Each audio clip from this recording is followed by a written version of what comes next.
there's a sequence, there's a code, there's a combination. And when you get the right combination, it unlocks everything for us.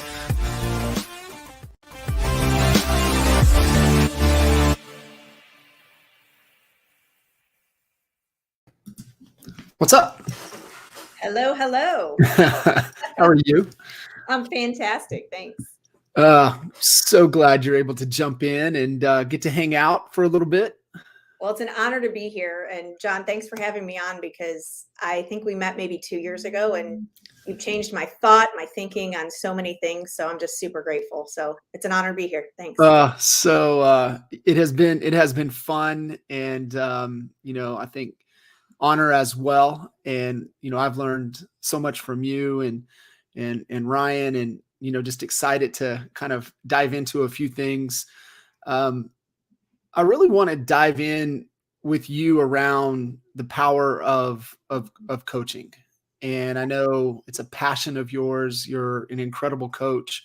And so really want to dive into that. For those, kind of tuning in, I know we've had you've been on several episodes within the podcast. And, I just want to kind of a quick introduction, tell everybody a little bit about yourself. Sure. So I've been in the real estate industry for 18 years. Opened my coaching business in 2017. I was coached by someone who was like, "What's your ultimate dream? What's your ultimate goal?" I'm like, "To not be tied to Northeast Ohio weather and still make money." And what does that look like? And it's like, Right. Well, I'd love to coach agents, right? Because I can do that from anywhere. I can talk to you on the beach and solve all your problems. It'll be great, right? Yeah. So he's like, "Well, why don't you do that now?"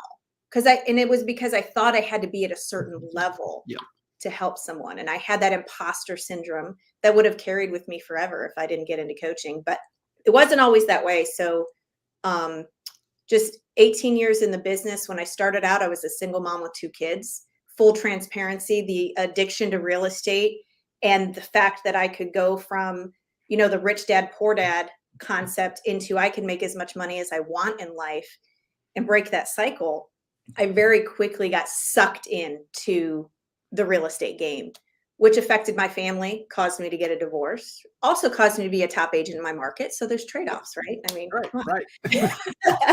I joke about that now because it's been so long, but it's one of those things where when you go through your own journey, I just have a passion of helping other agents on their journey to just like you, collapse time and help them move forward based on the things that we've learned. So it's been an amazing journey, and I absolutely love it, but never thought in a million years I'd be sitting here today, have met all the financial goals I'd ever had in the past, and still want to be in this game, right? Yeah. And just I'm super passionate about helping agents and helping people advance in their life and career and just live better, right? Is so once those things are met, I mean, what is it? Is it purpose driven at that point for people that maybe causes them to stall out or not continue to keep their foot on the gas or continue to grow? Yeah. And I mean, I can definitely pinpoint times in my life where I have taken my foot off the gas, and I'm like, you go through this guilt of like, when is enough, right? You're like, I make enough money to pay all my bills, go on the vacations I've always wanted to go on, get that BMW that I thought I wanted that now I could care less if I have, right? It's like you go through all those things, and it's like you still have to have that burning desire. And so I love to help agents gain confidence and give themselves permission to do life on their terms. So I'm just a freedom fighter for that and helping agents live better, because just changing someone's life and helping them within 30 minutes think differently, freaking lights me up. So what's kind of the framework for somebody that might have hit those things that they need to kind of think through to not hit that that cruise button and coast? I think if someone were coming to me today and asking me for advice, I would probably surround myself with some people that you have helped, to kind of remind yourself of everything you've done. Going back to that gap in the game book that you had us read, revisiting your gains, I think, is huge, because it reminds you that you do have a purpose and function within this industry, within this world. And God's given me a talent for whatever reason to help other people by just asking them the right questions to think differently and gain confidence, I think, in their own clarity and their own plan. So How come people find it so hard to, in your experience and in your viewpoint, find it so dang hard to just like celebrate and focus on the wins? I mean, I struggle with the same thing. Yeah. You struggle with the same thing, I'm sure too. So I think it's just our worldly environment that there's always something better. We can always do better. We can always go bigger. And I think coming to the realization that bigger isn't better, better is better. And realizing that it doesn't have to look like our neighbor next door, right? Whether you're comparing, so it's that whole comparison thing. I think we are trained as a society to compare ourselves and make us feel less than if we're not where that other person is. So Yeah, and this was one of the things that we struggled with early on in the lot and office days, and we went head to head in the market with the top 10 Remax team, and we were top 10 in the world for Caldwell Banker, and yet we were always number 2 in our market. And it's just like we got to go bigger, we got to go bigger, we got to beat them. And we just came to the realization that if we want to be bigger, we have to be better, and better will make bigger. And it's, Gary V, rants about this, right? There's only 2 ways to build the tallest building. You either build the tallest building or you tear everybody down. And it's just one of those things that hopefully that, goes against who you are at your core, that no, we're not tearing anybody down. Like, we're going to just build the biggest building, and we just have to get better. And, it starts with us, right? Us committed to being better. For you, on kind of that aha on the coaching side of things in 17 and imposter syndrome, where did you start building the confidence to move out of imposter syndrome to having some proof that you can do this? yeah, so I think, naturally over the years, my office was the one where people would knock on the door and say, "Hey, do you have a minute? You got a minute? You got a minute?" I was the queen of got a minutes, man, because my ego gets so filled when I get to give someone the right answer. Because I know everything. Come on. But so I think that was naturally a passion of mine.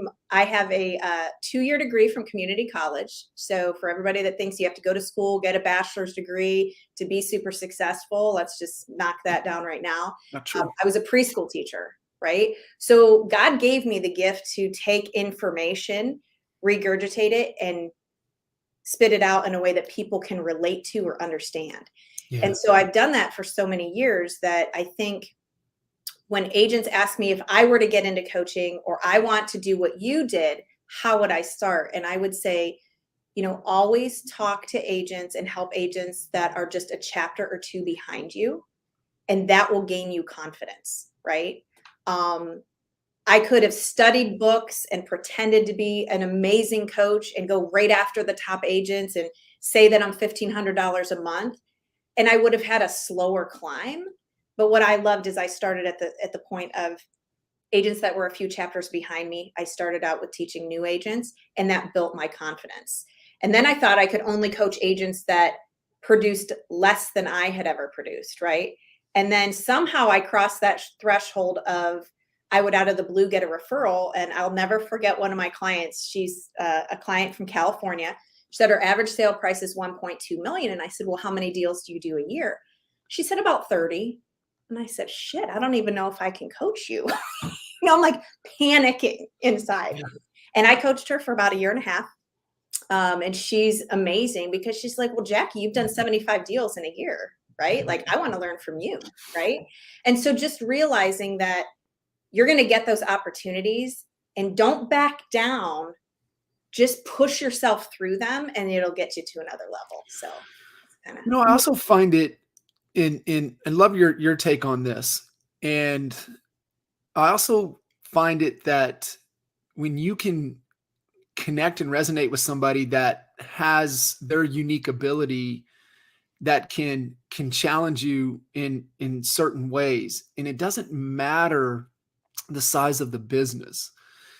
Clay Mask, CEO at Infusionsoft, was a tremendous mentor for us.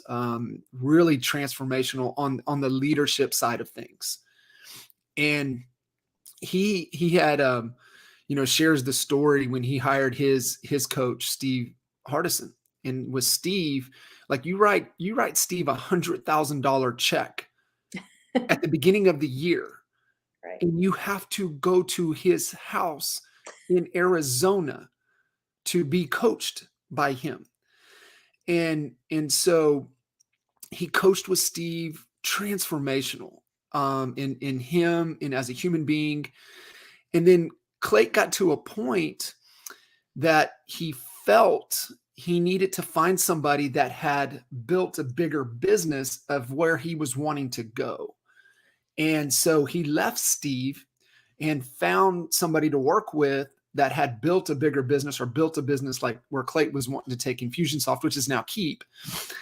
And he realized something was missing.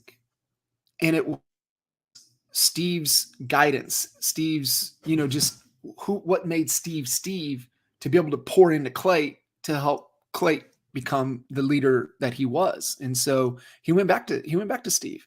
Mm-hmm. And he says it's not always about finding somebody that's light years ahead of you. Like, I mean, I know you've coached individuals. I mean, I've had the opportunity. I mean, I'm coaching some people like we never even came close to doing the amount of production that these people are doing. Yet when you base on fundamentals, when you base on, certain context, when you base it on frameworks, I believe that's kind of where that is. Like, what's your take on that? What's been your experience? Because I know you've coached teams, agents, people that have, like, you didn't even come close in the production side of things. Right. Yeah. So it's funny, and y'all are going to laugh because this is how transparent I am. I always have this vision in my head of the absolute best quarterback football player laying on the field, doing their push-ups. And there's a coach on the side.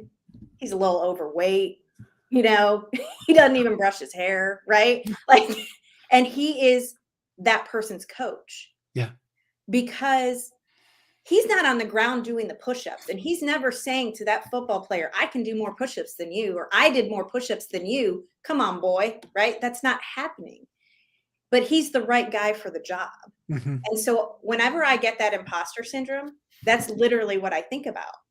The coach is never out push-upping or out throwing that football player. So why do we do that to ourselves within our own industry, right?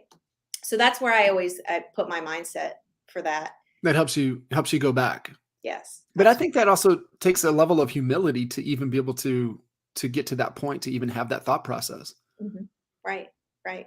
And I think it comes from having an opportunity, freaking out, and then taking a swing and having success and failing your way to success. There's plenty of discovery calls. I'm like, whew, that one did not go well because I asked them the wrong question, or I let them go into victimhood and didn't turn them around. Or, there's a lot of things that just comes with practice too. Right. So yeah. I think that's it. Right. I think it's just, I think it comes back to, the kind of that 10,000 hour rule. Sure. And just doing it. I mean, I think back to some of my first coaching calls, like, what? So I feel sorry for y'all. Right. Yeah. And I think it does come with just over and over and over, knowing you're failing. Hey, where was I off? And what do I need to do to improve moving forward? Yeah. I mean, we had a conversation this week, actually, on one of our group calls, and we were talking about agent attraction. And the question was, when you have an agent that you can see full potential in, but they're totally convinced that their brokerage has made them successful and their brand has made them successful, Jacqui, tell us, how do we tell them that that's not true? I'm like, you can't tell them. You got to ask them the right questions and coach them to confidence so that the answer comes out of their own mouth, right? And so I started giving them these questions like, hey, John, let's look at your last 2 years of deals. Let's look specifically at all the listings and let's talk about how you got them. And then having John tell me how he got the listings. And then I can say, okay, great. Now show me how any one of these people, which ones would not have listed with you if you were at a different company? I can't tell John that it's not his brokerage. John needs to tell me. And so teaching them those skills, and they're like, oh my gosh, this is magical. And I said, but it's just practice. Yeah. I wasn't like that my first 100 calls, right? Yeah. Like, so I think you're right. It's just the understanding how to do it and then practicing it, just like you would a listing. You know what questions to ask a seller to see if they're motivated and how to move them to greater motivation, right? Yeah, I think it's helping them create a whole level of awareness Yes. when they're kind of shut off from that. And is that kind of where the ego comes in a little bit? Right. Like I think they think everything's a certain way. And I think sometimes we just get busy in our business and we don't want to take time to think, right? Right. And so I think our job is really to ask them the questions so that they take pause and help them think through what is really going on in their life. You know, I asked, so I had Tammy Pack on Expert Mentors yesterday, and we were talking, and you know, she has so many. I mean, I could just sit there and laugh with her all day. She has these little funny one-liners, you know, being, you know, from the South, and she quoted her mom had a bunch of them. She quoted her mom quite a bit, but her mom used to say, "Head down, tail up," and when you're always having your head down and your tail up, meaning in the trenches, Right. stocking the shelves, that you don't have the opportunity to kind of step back and disengage and see where the opportunities are. And to, like you said, think. And that's what I see with real estate agents so much, is that they, and I mean, that's what she shared, the story of her mom with her, with Tammy's brother. He owned a, you know, little convenience store, and she walked in, he was stocking the shelves, and he was just going so fast. He was breaking things. And she goes, you know, you could get somebody to come here and stock your shelves for $6 an hour, don't you?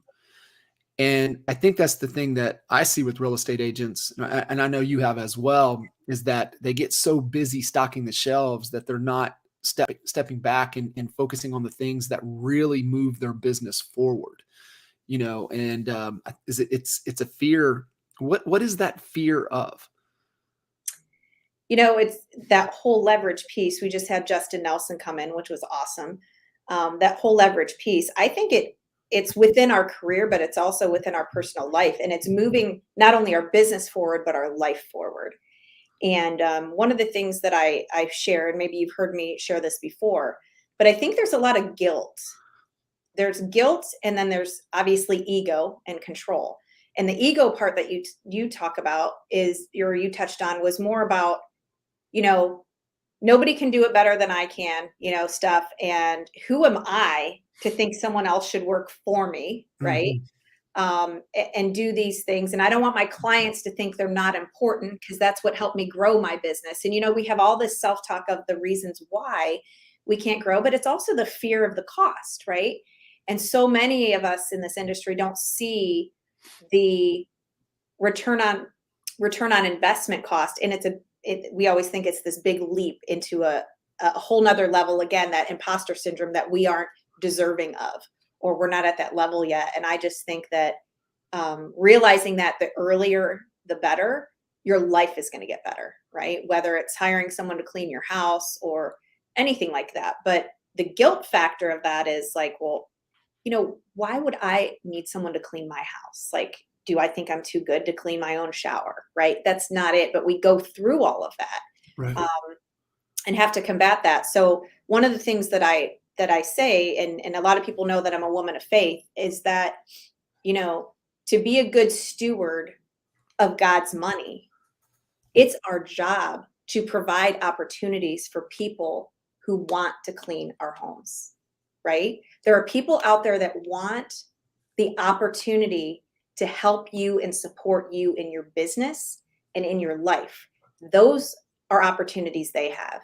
Yeah. And for most of us listening to this podcast, most of us have been given the gift to lead people and to multiply money.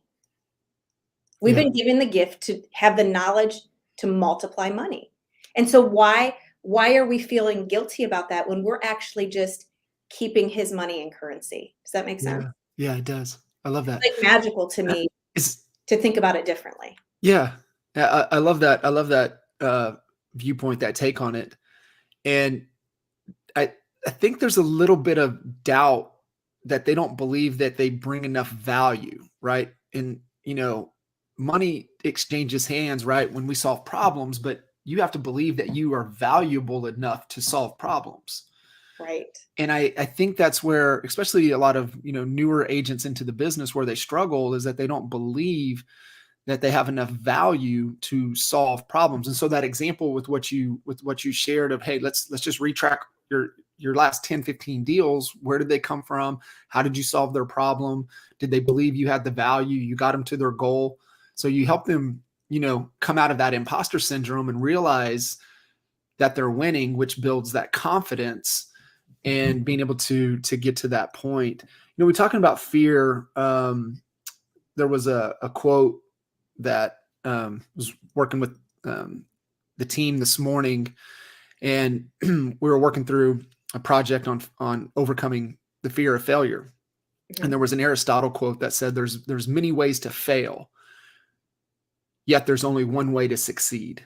I want your thought on this, right? Because it asked you, what do you think that one thing is?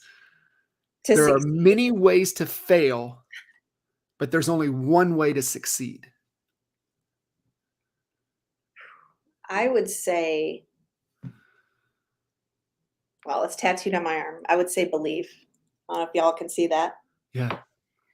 I think it's belief in yourself, which goes to confidence. I think there's so many of us, we know so many of our family, our friends, our colleagues that have a vision, right? But until you believe that you can do that vision, or you believe that there's always a solution, or you believe that there's always a way, the belief comes first, then comes the commitment, right? Yeah. And so I just think that you just really have to believe and have that unwavering faith, right? That it's going to work out. And I mean, if I believed that I could take 30 listings in the next 30 days, I'd figure it out. Yeah. Right? Like believing in yourself enough to figure it out. I don't know how I would do that right now. If someone asked me, I have no idea how I would do that. But the more you commit to something and stick to it, the quicker you'll figure it out. So just experimenting with that until you get it right. And I think belief comes before anything. Think about this a little bit, right? I believe the only way to success is through failure. Mm. And it takes either that personal failure or the wisdom because you've experienced the failure of something else that you've observed to find that success. And just been in situations with poor leadership that told me that I never want to be a poor leader. I want to be an exceptional leader. And yet, life experiences of failure. And, it's like you said, right? Like, hey, the trade-off, right? You were successful in real estate, led to breaking of a relationship. Yet that failure has carried you into an incredible relationship. Right. But it is the belief. It is. It's just that belief that you can figure it out. And getting away from that how question, go back to the gap in the gain and who not how, and it's just the thinking. And you and I talk about the kind of that model all of the time, and that leads us to that thinking is kind of the environment and the people that we're surrounded with, and the things that we're consuming, the things that we're putting into our head leads to that inaccurate thought that leads to, beliefs that aren't true. And so when you say just believe, where do you need to draw that inspiration from to know that you can do it, know that you can believe in yourself? Because I mean, you got to have something to model after, right? So like where does that belief need to be drawn from? Just surrounding yourself with people who have done it or achieved higher than you have. I have to see a glimpse of someone else who's done something, and I am like, well, if they can do that, I can do that. And don't get me wrong, when I say believe, it doesn't mean I'm not going to fall, scrape my knees. Like, I know that whatever I believe that I'm going to do, it's not going to be the easiest ride, right? I'm not projecting like it's all going to be unicorn and rainbows, right? On the way up the mountain, right? But just knowing that no matter what happens, if you're committed, it will work, right? So I would say surrounding myself with a circle of people who also have belief and are achieving. But not only that, tapping into resources and people who have gone before me, trying to attempt the same thing. So I think that is really, really important. And I love your story that maybe you told, maybe it wasn't you. I think it was you though. That just talked about like the different ways to get in the room, right? And I was always that person. And to this day, I sometimes still am that person where I will be in a room of people that, make $5 million a year or $10 million a year. And they're asking me questions and I'm like, I don't belong in this room, right? But the truth is I do belong in that room. And I feel like for 18 years, I've always snuck in the back door. I'm like the underdog, the silent winner, but I think to answer your question, surround yourself with people who are where you want to be or on the same journey, but also people that are continuously going forward. They're not coasting, right? Because there are some people that, they've out-earned me, they've out-achieved me, but maybe they're coasting right now. And I've got to just adjust who I'm hanging around because I need to stay lit, right? Yeah. And, Kitchen Table works because it's principle driven and people that have the same beliefs of wanting to be better and that are committed to being better. They're committed to failing forward. And you look at everybody in that room. I mean, you're in the room and you're not growing a real estate business, but you're still growing a business. Yeah. And Hillsman's the same way, right? Hillsman ain't trying to sell real estate. He's trying to grow an organization. That's a business. And then you've got rock stars doing several hundred deals to people that are just trying to figure it out, just trying to get started. But it all works because everybody is pushing for the same common goal. So you were referencing the book, The Third Door. Yes. And his whole concept is that life is like a nightclub. And that in that nightclub, you have obviously the front door that has the red carpet, you got the big bodyguards that aren't going to let anybody in. And if you try to go in that line, you're not going to get in. And then you've got the VIP entrance, right? You got the side door, you got the VIP entrance. You can pay your way in there. Celebrities, you're an influencer, you can get in that way. And then there's the third door. And if you really want to get in, there is a way, and it doesn't matter. Crawl through a window, kick down the back door, go in the service elevator. There is always a way in if you want to get in, if you truly want to get in. And most people, they just want to go to the front door and we're not going to get in. And then, they go. It's just like, did you really want to get in there? Did you really want to go?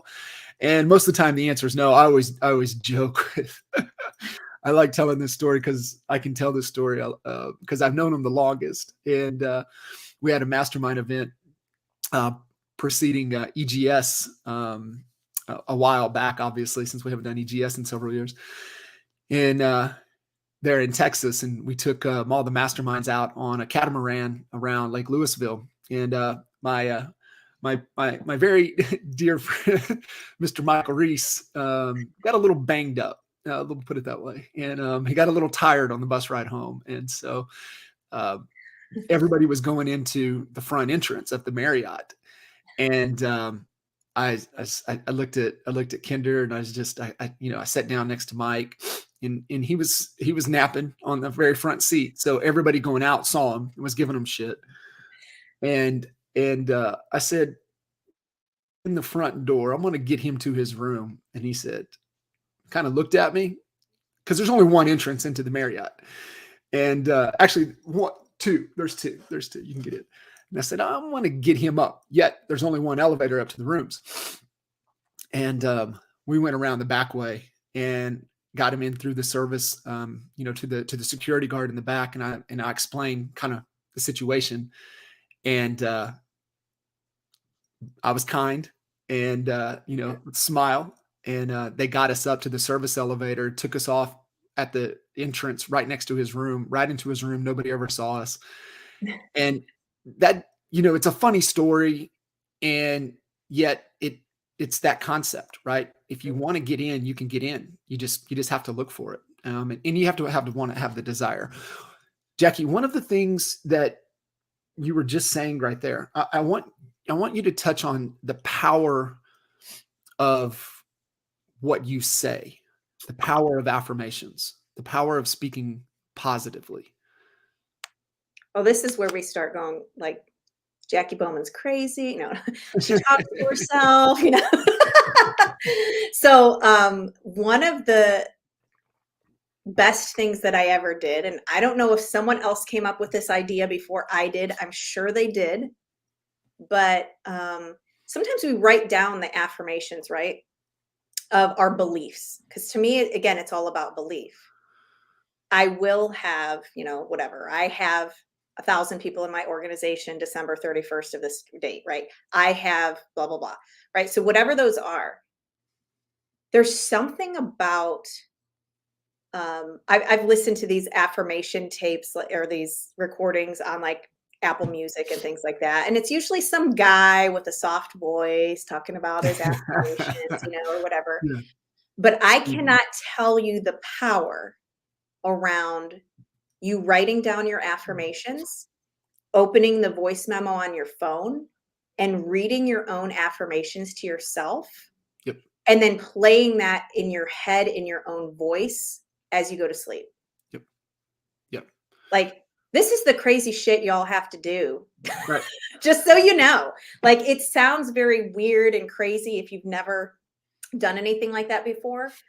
But it's so important. And I used to use the term like brainwash yourself. And just like the word ego gets a bad rap, I think that gets a bad rap, but it truly is what has helped me throughout my entire life. Is whatever I feed my brain is what I'm going to get out. Right. Yeah. And so don't think you're crazy. Just tell yourself and listen to the things that you need your brain to believe, and you will believe them. I mean, and that's where it's at. So it is. It's so powerful in that, the I ams open up the creativeness. Mm-hmm. And we have to be careful for what we say, because what we say, we hear, and hear is what seeps into the subconscious. And, Ed Milet talks about, we all kind of live in our own matrix. Mm-hmm. And really what he's talking about is our reticular activator system. Mm-hmm. And think about and this is why the I ams, the I believes, the vision boards are so important, because it fires the reticular activator, and we have a choice. Once we have awareness, we have a choice. We talked about that at beginning of this conversation. You by asking questions, you help them create an awareness. And then the power of speaking the I ams, the I deserves, the I believes, and having the vision. It's no different than, if you were to say, hey, John, I'm thinking about getting, this hot pink Escalade. And you would ever see a pink Escalade, yet you would probably see a pink Escalade if that's what you really wanted. And that's how powerful it is. And that's how powerful with what we say. And when we hear people say, man, I can't do this, or I just I'm not a good leader. I'm not good at this. Well, no shit. You'll never be good at it if you keep saying that, because you keep saying it, you keep hearing it, you keep believing it. And so I think, kind of talking about beliefs, it's what you say what will become, because you start looking for it. You start looking for those solutions. You start looking for those circles. You start looking for those people. And it's your choice. You can choose to look at failure, or you can look at as failure, or you can look at failure as lessons learned. And I'm just going to improve and get better. And I think just being aware that that's not how our brain has been wired since infancy, right? So having a degree from early childhood, I know this, like your brain is, by the age 5 or 6 is like fully there with all of those connections. All of those synapses that you're ever going to have, right, are there and they're active. And then they slowly start dying from there. And it's like, and we're trained to think the opposite of what we're talking about, right? So you really have a lot to overcome for that reticular activating system to have your brain think how you want it to think, right? Because we're always going into protection mode. We're always going into hide mode. We're always going to let's not take a risk mode, right? Right. And if we tell ourselves, I'm not a good leader, or, because of these failures, I clearly suck, right? Or whatever. It's not that. It's you are a risk taker. You are confident. I am confident. I am a risk taker. I will succeed. I am succeeding. I have succeeded, right? Like just all of those things. But believing that, I think there's a little brainwashing that has to go on. I do. And what that brainwashing does is it empowers you to go to heights that you've never gone before. Yeah. And so I always tell people you got to be a little crazy to get crazy results, right? Like talk to yourself. Yeah, it's like so you look at someone and you're like, okay, my 10-year vision, I want to achieve this, right? Oh, that seems so far away, but let's fast forward and take ourselves there. Who would I need to be that person? Well, what's preventing me from being that type of person today, right? And it goes back to the be, do, have, right? And so I just think writing your affirmations to yourself in that way, it does. What you just said right there, I want to make sure everybody caught, because that's the question that most people do not know to ask, right? They may have this grand, and this is why they never achieve anything, is because they don't ask themselves, who do they have to become for that to be true? Mm-hmm. They're too detached from it. Like, well, I'm this person now, and this is the person that I will be when I'm at this point. But they don't ask themselves, who would I need to be today to be that person? Right. Yeah. It's so good. Well, then that gives you the framework and the things that you need to do for that to happen. Before we move on, I want people to understand, and they're like, okay, well, that's fine. I get that. the beliefs, whatever. And, our circumstance, we're talked about the environment drives our thinking, the things that we listen to, drives, and we have these beliefs. That's great. And let's walk them down the rest of the aisle here, because they don't understand that next sequence and how powerful that does, because that drives our feelings and how we feel. So if we don't believe we can accomplish anything, then that's how we're going to feel. We're going to feel defeated. And so it's like understanding that kind of that sequence, then you can kind of jump where you need to jump, right? If you don't feel like it, then you can be like, oh shit, why am I thinking that way? I'm thinking that way. It's driving my feelings. And then it drives our actions, our behaviors that become habits, then drive our results. And so it's like, if you're not getting the results, it's because obviously you're behaving a certain way. And then it's because you're behaving a certain way, because how you feel. And then how you feel is what you believe and what you're thinking. And then it comes down to, well, what's the circumstance here? Who am I surrounding myself with? Who do I need to get the hell away from? Right. That's causing me to feel this way. And, so when you bring that up, something right away comes to my mind, because I'm always looking at, like, where have I gone through that? And mine has lately been leadership. The more agents that join our organization, the more pressure I put on myself to be a great leader.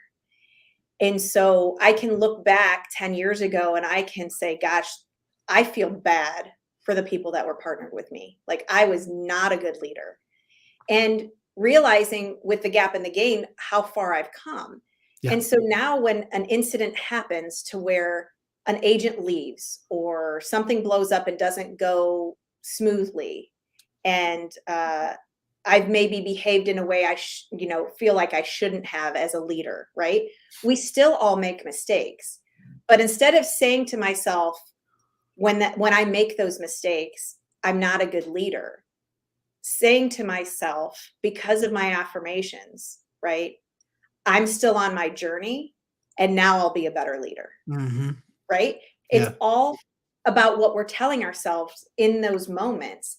And until you brainwash your brain to think in that positive side, like, right, it comes with that programming, it's going to be real difficult for you to receive that letdown differently, right? For me, I'm like, I just got another rung on the ladder of what not to do. Yeah. Right? Is that too also where, having a consistent gratitude practice and being grateful for those experiences and grateful for those moments? Absolutely. I think it's interesting because, and I've heard other high achievers say the same thing. When I was growing up, I was resentful that we were poor. When I was in my 20s, I was very resentful towards my parents about how they raised us and things. And then once I started having really good success, I was actually grateful, because I'm like, if I was a silver spoon kid, I'm not sure I would be where I'm at today. I'm not sure I would have the passion to help other people that I have today. So I just have a gratitude for the struggle, right? I always bring up the example of, the climbing the mountain, right? I could actually pick John up in a helicopter, fly him to the top, get him to the top of the mountain for that Instagram picture, right? Take the photo. Or it could have taken John 5 days to climb the mountain.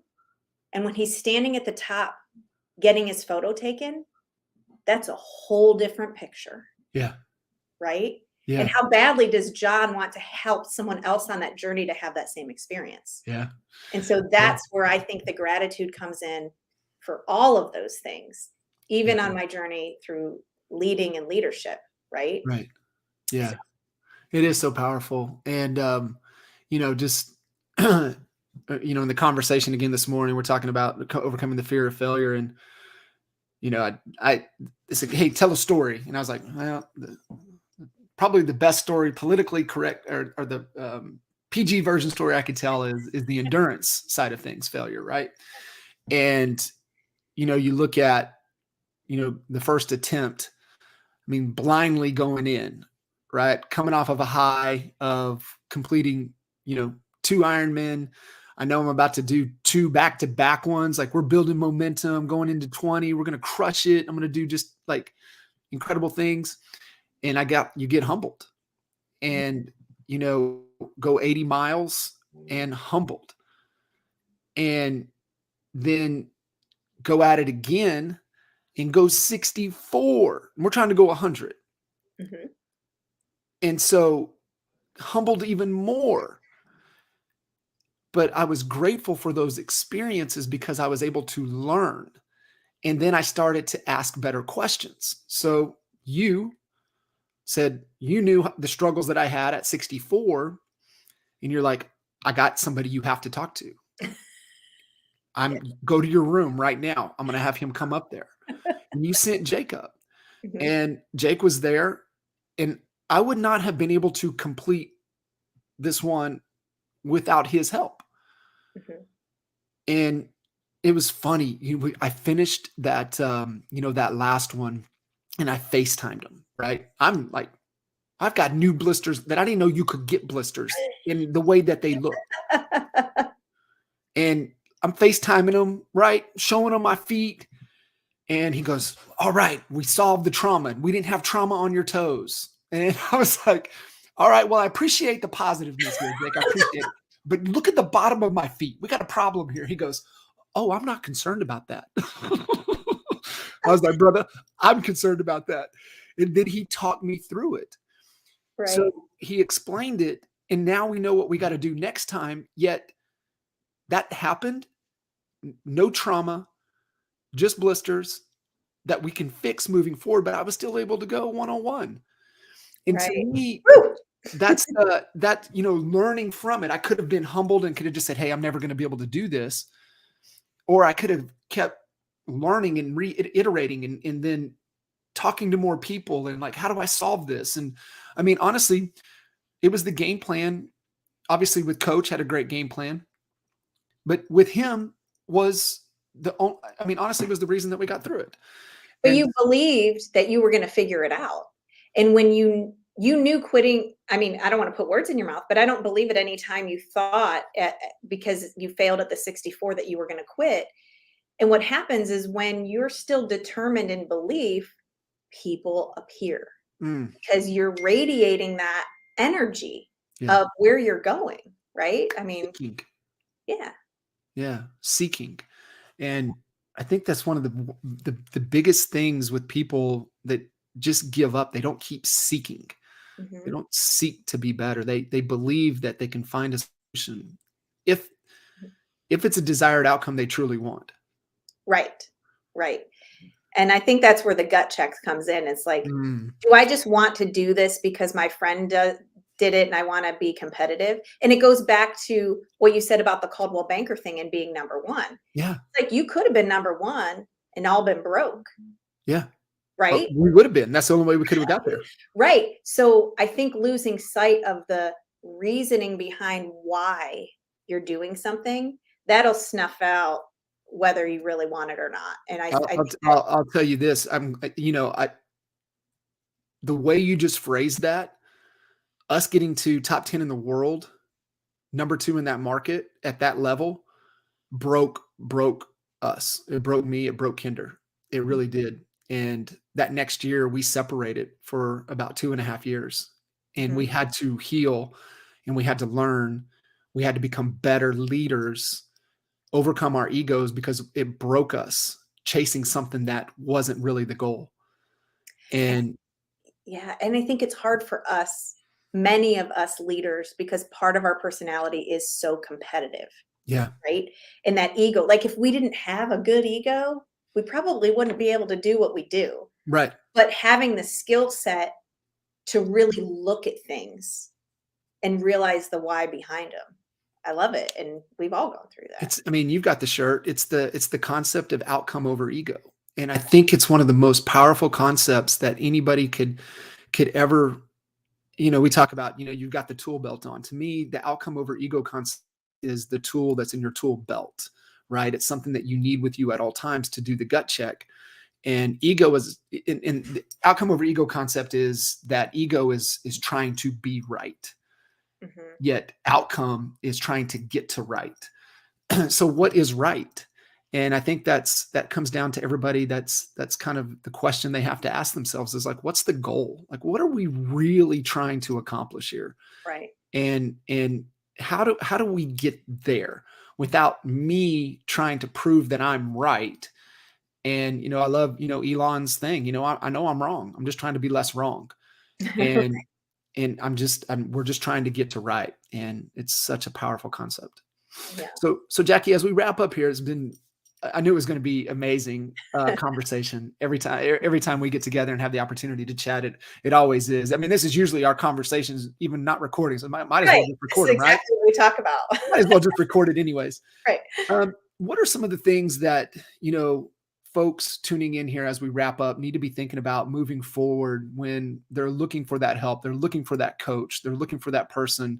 Like, what are some things that, they really need to, ask themselves as they're looking for for that person to help them get to the next level of their life? Well, I think if you're interviewing coaches or you're looking for a mentor or accountability partner, I think sharing with them your vision and where you're going and why you're going there, um, and seeing how they respond to that. Yeah. Like when I talk to my clients and they tell me where they're at now, where they're going, and I ask them why they want to go there and things like that, I want to be connected with that person and feel like, okay, them partnering with me on this journey, I can help them get there. There is a lot of times that I'm like, yeah, you know what? I might not be the coach for you, but I can partner you with someone who is. Like, I think I've sent you 3 people, Oh, right? No yes. offense to those 3 people. It wasn't that I wasn't in position. I just knew that could I have adjusted my behavior and adjusted who I was to help them get there a little bit? Sure. Yeah. If I needed the money at that point, I could have morphed myself into something that to help them. Yes. However, I think really connecting with that person and and getting that feeling that they're going to be able to take you on that journey and gaining confidence in that. So I don't think, all coaches are created equal. I think a lot of times, too, there's a big difference between coaching a person to a program Mm-hmm. and then having a coach that person to where they're going. Yeah. I think there's a huge distinction there. And coaches like John and myself have a lot of different tools in our toolbox. And if the tool that's needed for you to get to where you're going is not in our toolbox, we are okay sending you to the coach that has that tool. 100%. Super resourceful and connected. And so I think just being aware of not being pulled into a program, right? Right. That's a big distinction. So it's a big Very difference. much. Yeah. Jacqui, you're amazing. Thank you so Awesome. much for coming in, adding a ton of value, and can't wait to do it again. All right. Awesome. Thanks, See ya. everyone. All right. Bye.